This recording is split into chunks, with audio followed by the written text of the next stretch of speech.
there is a look at the grid. As always, when the wheeling lights go out, we go racing round 4. And there we go. We're ready. Post is stationary. Absolutely Post is stalled. There's another car slow on the other side there. That's Pilgrim is stopped. Looks like Post got nailed. Huge contact. Someone in the back of the pack there didn't have a view of Randy stationary in the middle of that front straightaway. That was a big impact, Greg. And look at the launch as well by Tony Gaples. What a season he is having in that Kleinschmidt Corvette. Jumps into second behind Sofronis, and Jason Daskalos in the Viper slips into third, Crescentini fourth, Mike Skeen right there in fifth, and then I think that's Johnny O'Connell in sixth. So this is exactly what Sofronis wanted to do. Without Pat Long here, Sofronis essentially comes in with a shot at taking the points lead with a good run. The best way to do that is lead from the front. Look at Crescentini down to the inside of Daskalos. That was close. It was very close. Dino, we know, is that all year long. That's right. I mean, Dino is super aggressive. Jason driving the. Oh! They tag. Boy, Daskalos Dino got in Dino and turned him around there, Greg, in turn 6. Dino able to gather it up, but just getting freight trained. Oh, and he gets clipped there by Fred Roberts. That's ironic. That's Daskalos' teammate on the way through as well. So Dino drops back a ton, and already Sofronis now able to open the gap up a little bit on Gaples. And this is the day, as you said, he has to make hay. Pat Long is out of the championship round here. And Dino's see off Dino. again. I wonder if he's got damage, Greg. He got nailed a couple of times pretty hard there. He's got to wait, though. He's got to be patient. We've got a 50-car field here streaming through that corner. In 50 minutes of racing, that's the time limit, or down to laps. And right now, Sofronis holds that 3-car lead over Gaples. Let's go back, take another look at the start. There is the Volvo. Oh, he just stalled it big time. Yeah, he just suddenly had no drive there, so whether he stalled or maybe broke something. But here we see Pilgrim on the other side of the grid. Oh. He's slow to get away. Then you see DeSalvo get into the back of him. I think it looks like Lindsay's involved as well in the other CRP Corvette. This is on board with DeSalvo. You see the green. Oh, just straight into the back. He had nowhere to go there. Lindsay was to his right, and he just couldn't make the swerve over to the left side. Well, I think Chris may have been a little concerned because there was another GTS Mustang that was stalled, and he was avoiding that, then got clipped. Popes is out of the car. That's the good news, but big damage. And it looked like Lindsay might be okay until the contact, and I think that's what got him pitched into that machine. So obviously Cal under a full course caution. What a start for Randy Popes, the defending GT champion. All right, pace car is in, so we are now ready to get back with racing. And it is Sofronis leading him on. Well, I'll tell you what, I would have thought he maybe wanted to pedal a little quicker out of there because he's got that big V8 right behind him. Yeah, watch Daskalos as well. He's got that Viper power. Vipers have been so strong here. They've won here the last 3 years. Can Jason make it 4 in a row? Well, he's certainly been aggressive early, and look at this battle. That is Tommy Dreese alongside Johnny O'Connell. They've got a great side-by-side duel going. Daskalos taking a quick look to the inside of Gaples, and once again, there you are, Dreese and O'Connell, and right behind them, Crescentini. Yeah, he's a man on a mission. I think he wants to get up to that 3rd spot. He wants to have another crack at Jason Daskalos so bad. Oh, and look at this, O'Connell and Dreese touch. And Crescentini thinking that might be an opportunity, but no gap right there. And right behind him, the Nissan GTR of Rivera. Great mix of manufacturers up front here. This is what makes World Challenge so special. Up front, look at this. Tony Gaples is really starting to put the pressure on James Sofronis for the lead of this race. And right behind him, Jason Daskalos is closing in. It's going to be a 3-way battle any moment now. Some phenomenal multi-class action continues to unfold here at the Pirelli Grand Prix of Utah, presented by the Bond Run School of High Performance Driving. You see Jason Daskalos has taken his Delsa Developments Viper to the lead.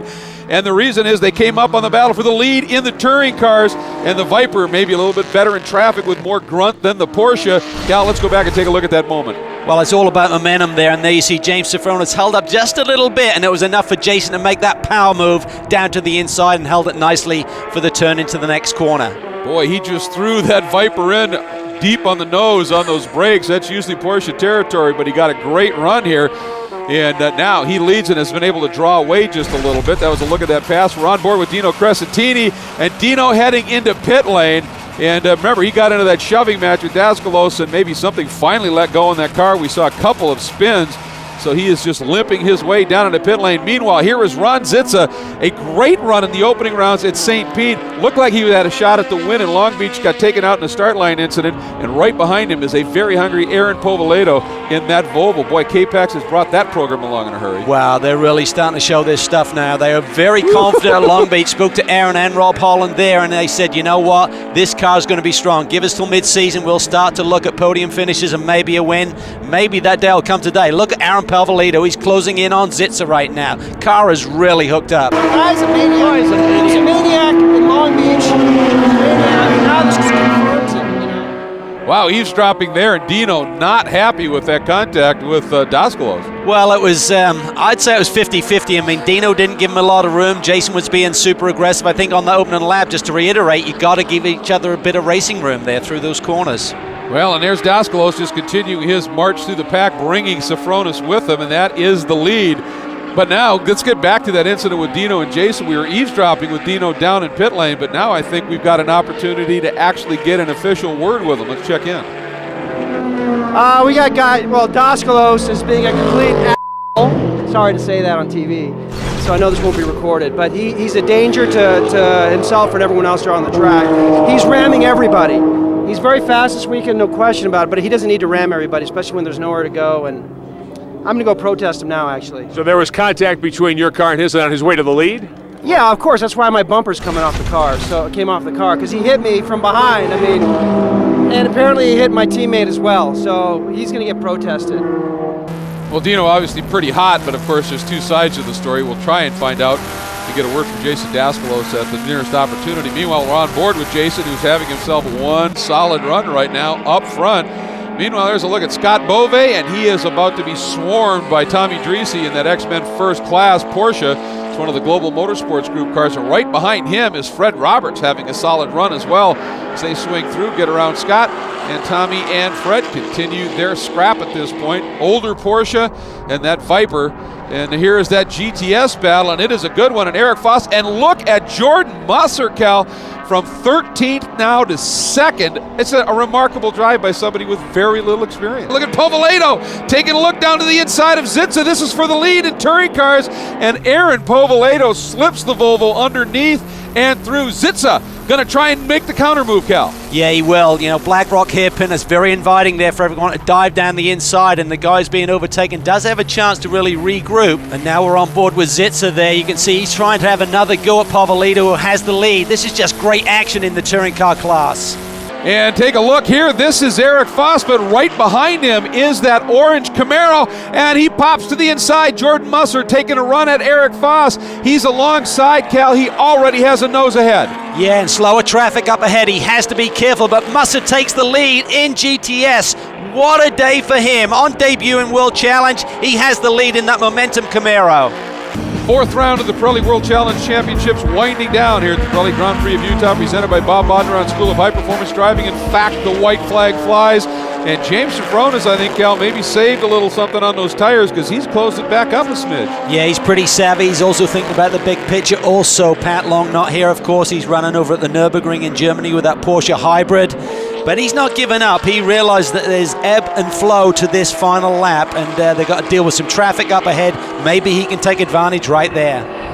But as you said, I don't think he's going to do anything overly risky because, in a sense, for the points, this would be almost as good as a win at this stage, although Daskalos looks like he's going to be a definite player as the season unfolds. And traffic coming up, Cal, this could really affect things. This is usually where that V10 grunt will be a little bit stronger. But look at Sofronis all over the back as Daskalos gets balked. Sofronis trying to carry speed, runs wide, but not quite there at this point. They're both clear of the traffic.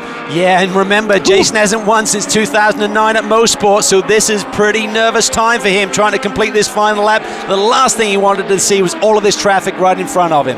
Up into that fast sweeper. There is Tony Gaples about to bring home his second career podium if he can hang on to it. Just a great story, but Sofronis glued to the back of Daskalos. Oh, he got a bit wide there. He got a little bit wide in the second section. He lost a little bit of ground. He'd like to be closer to him as we now coming into these final few series of corners.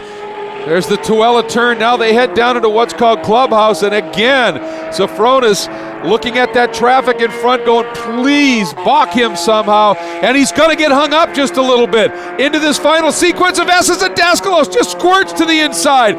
That was a huge move. Look, he's right there. He can slide to the inside there. No, he takes the outside lane. I'm not sure that was the right move, because you have to think that Jason's going to have the horsepower down this straightaway. Out of that last bank turn onto the front straight, that V10 comes into play, and Daskalos gets his second career Pirelli World Challenge Championship win. James Sofronis a solid second, and Daskalos, boy, look at him enjoying the moment here, fist pump, and deservedly so. An absolutely incredible run in that Dawson Developments. Yeah!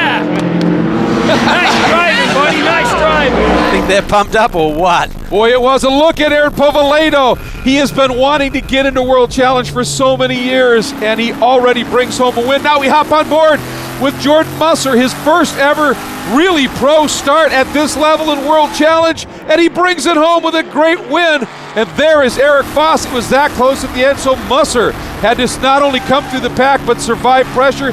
He came from 13th to 1st. That is the most improvement from start to a class win since this new multi-class format has started. What a day for him, and what a day for Daskalos. Oh, it was a superb run by these guys. Look at Aaron Povaledo. He's waving at the crowd. He is stoked. There's Jason Daskalos, a remarkable win in GT, and overall there are your three class winners.